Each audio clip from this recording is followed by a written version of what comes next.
TSC গেছিলাম চাকরির জন্য। হাসপাতালে বসে আছিলাম, বসে থেকে একটা ভিডিও করলাম। দেখেন টিএসসির ভিতরে লোক ঢুকতেছে, গেট দিয়ে নারী পুরুষ সবাই ঢুকতেছে। চাকরিটা হয় নাই, চাকরিটা হওয়ার কথা ছিল। 1 তারিখ পর্যন্ত বলছে চাকরিটা হবে।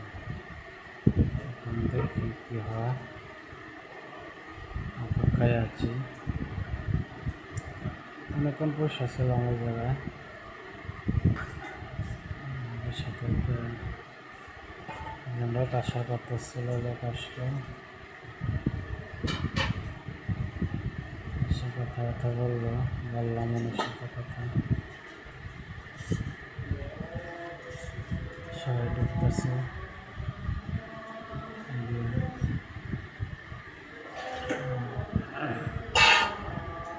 সেটা দেখানো হয়নি, হবে ইনশাআল্লাহ। চিন্তা মনে আছে যে চাকরিটা সময় মতো করবো। আল্লাহ হাফিজ।